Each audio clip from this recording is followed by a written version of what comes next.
Thank you, Madam Speaker. We recognise that we're in extraordinary times as a parliament, and we very much appreciate the decision to return Parliament, albeit in a very restricted manner. We maintain the view that there should be more than one sitting day in any given week, given that we're able to have in place appropriate physical distancing and a hygiene regime in order to minimise, if not eliminate, risk.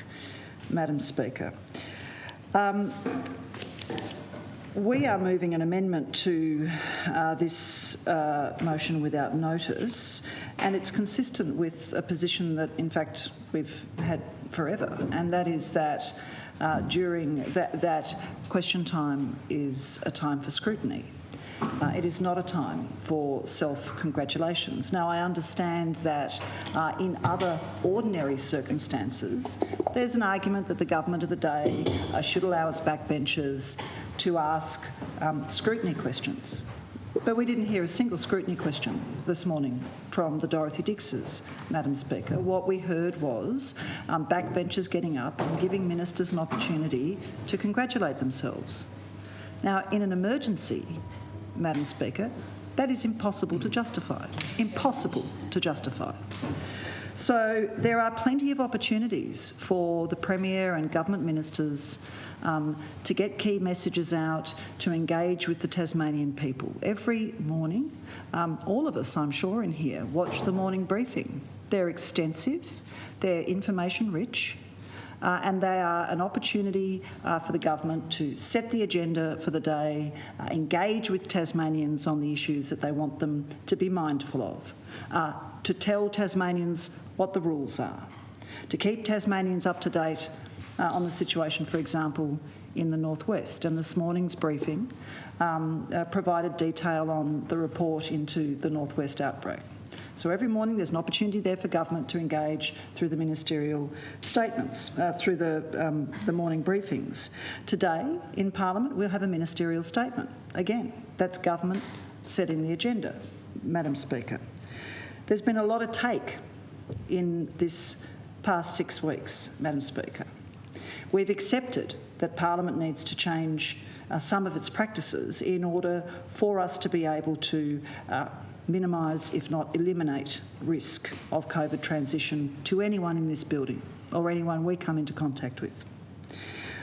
That take from government has meant we have fewer sittings, we have no matter of public importance debate that's brought on by other members on any other issue, and we can accept that to an extent, Madam Speaker. We've got no private members' time. So lots of take, not much give. And from the Greens' point of view, we're absolutely determined to be constructive and cooperative. But we will not be a rubber stamp for legislative overreach, and we will always advocate for strong scrutiny, accountability and transparency mechanisms, and they're not something government should ever fear, and not a government that is clearly doing its best to manage an emergency situation. Well, I believe that this government and this Premier are doing their best. No good government should be afraid of scrutiny and accountability. In fact, it improves government decision-making. Madam Speaker, we should have a question time during an emergency that is dedicated only to scrutiny, not to self-congratulations, Madam Speaker. And from the Greens' point of view, what these new arrangements mean is that over this period when Parliament will sit a little bit, we'll have a total of 10 questions. We've asked to be on the Subordinate Legislation Committee, and that's been not accepted.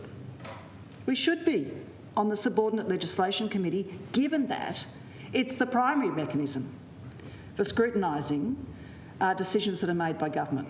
But what we know about sub-leg, Madam Speaker, is that they're not able to do their job properly because they've been told that they can't examine notices that are issued under the COVID emergency response. So sub-leg is not able to scrutinise properly decisions that are being made by government and determinations and notices, their scope has been unreasonably confined. We should be on that committee, Madam Speaker. There are 3 parties in this House. And an independent. You were on the committee before. Yeah, good on you. We should be on it because we have been cooperative and constructive. We've backed the government in when it's been necessary. And I personally really appreciate the conversations that the Premier has initiated between himself, the Leader of the Opposition and I. That's been very valuable. It's also been very valuable to the people of Tasmania to see parliamentarians working together at this extraordinarily awful time in our history. But it's one thing to say we appreciate the Greens or we appreciate being able to engage with the Leader of the Greens, but then to exclude us from scrutiny mechanisms. I think so. So we will be making an amendment to the legislation this afternoon in an effort to make sure that we are on the Subordinate Legislation Committee, and the Subordinate Legislation Committee needs to be able to examine notices and directions, Madam Speaker, in real time.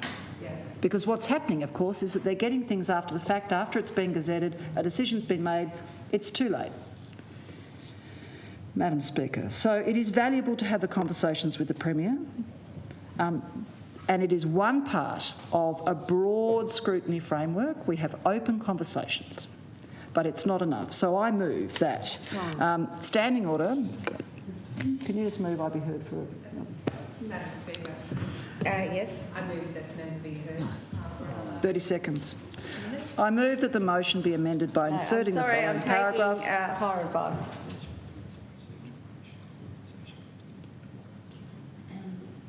Right. I've distributed the amendment. Right. The clerk's ruling, or the clerk's advice, is that you don't get any extra time when it's a procedural. That's all right. Ms Woodruff will move the amendment for us. Madam Speaker. Thank you, Dr. Woodruff. So, on behalf of the Greens, I move the motion without notice concerning standing orders and sessional orders, that the motion be amended by inserting the following paragraph after paragraph B. Paragraph C. Sessional order 48A be suspended and the following sessional order be inserted instead. 48A, minimum number of questions. Notwithstanding the provisions of Standing Order 47, the Speaker shall ensure that a minimum of questions without notice to be asked shall be 9 by the Opposition, 3 by members of the Greens and 2 by the independent member for clerk if such member seeks the